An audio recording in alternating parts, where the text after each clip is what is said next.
Hey guys, I've got a fun little trick for you today, and that's how we can make a dominant 7th chord sound really cool with the triads that are built on top of the diminished 7th chord. All right, I know that's a lot. Check out what it sounds like, and then I'll explain to you what I'm talking about. All right, here's a 7th chord, just a C, right? Here's C arpeggio, E flat arpeggio, F sharp arpeggio, and A. All right, so you can kind of be playing along,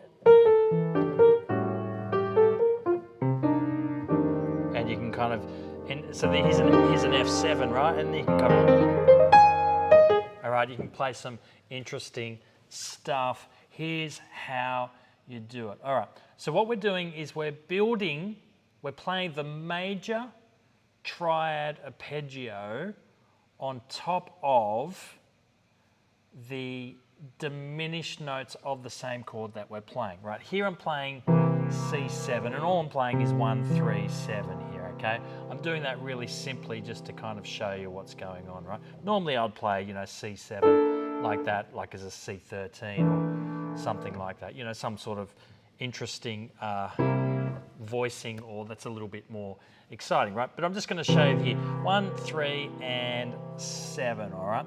Now, the diminished 7th notes of C is C, E flat, G flat, and technically a B double flat, right? Which is the note A, okay? So if I play, I can actually play those notes, and it actually sounds okay with the 7th chord. So instead of just playing the Mixolydian mode, or just playing the notes of C7. That sounds cool. You really need to know that. In fact, if you don't know that, this tutorial is probably a little bit too advanced for you anyway on that, right? So, but we're going to play the E flat major triad, okay, arpeggio.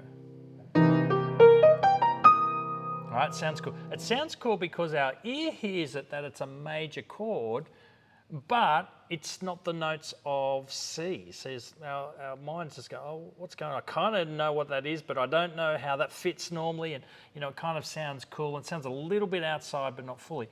And here's why. The notes become sharp 9. So if we're using the one that starts on the minor third, here's the minor third of C, right? It's the sharp 9 chord. So sharp 9, the G's just the 5, so that's easy. The B flat, as you can see, that doesn't sound weird at all because, you know, we're already playing a B flat as well. So the notes of E flat just give you, now I added a D there, E flat major 7 can kind of work there. Yeah, that kind of works nicely through there, if that makes sense. All right, hopefully that helps you there. All right, now the one that is on the diminished 5th, all right, so C to G flat, all right? So we're talking about a diminished chord, right? So that's going to be a G flat, not an F sharp, which is an augmented 4th, okay? It's a tritone anyway, right? So if I'm building an F sharp arpeggio, okay, that's going to give me the notes of the sharp 11, and that's flat and 7th, we've already got that, and there's our flat 9, so there's some of the cool chords we get there. Right? You can kind of do this both, you know, you can go E flat, then down the F sharp, you know, that kind of sounds cool, and then you can go up the A, right? So the A is the diminished 7th interval, okay. Why is it diminished 7th? You're like, it's a 6, isn't it, right? No, because in a diminished chord, what we've done is we've actually lowered the 7th twice. Here's C major 7. Here's C7, which has a lowered 7th, right? 1, 3, 5, lowered 7th. C minor has a lowered 3rd. C half diminished, or C minor 7 flat 5, has a lowered 5th as well.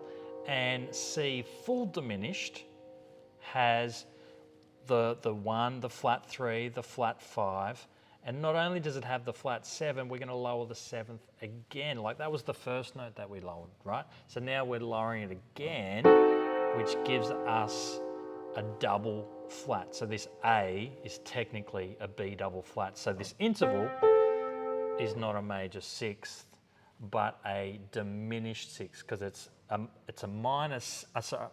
diminished seventh, because it's a minor seventh if we go down once, and it's a diminished seventh if we lower a minor interval. Whenever we lower a minor interval, if we lower it again, so here's C minor, that's a minor third. If I lower a minor interval, it becomes a diminished interval, right?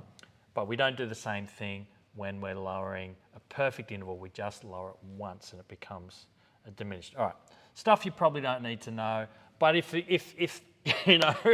that stuff's going around in my head, so if it's helpful, then that's great. All right, so anyway, so here you can kind of go up one, come down another one, and then go back up. Kind of sounds really cool. Now, if you wanted to add extra notes to that, all of these notes are found in the diminished blues scale as well, right? So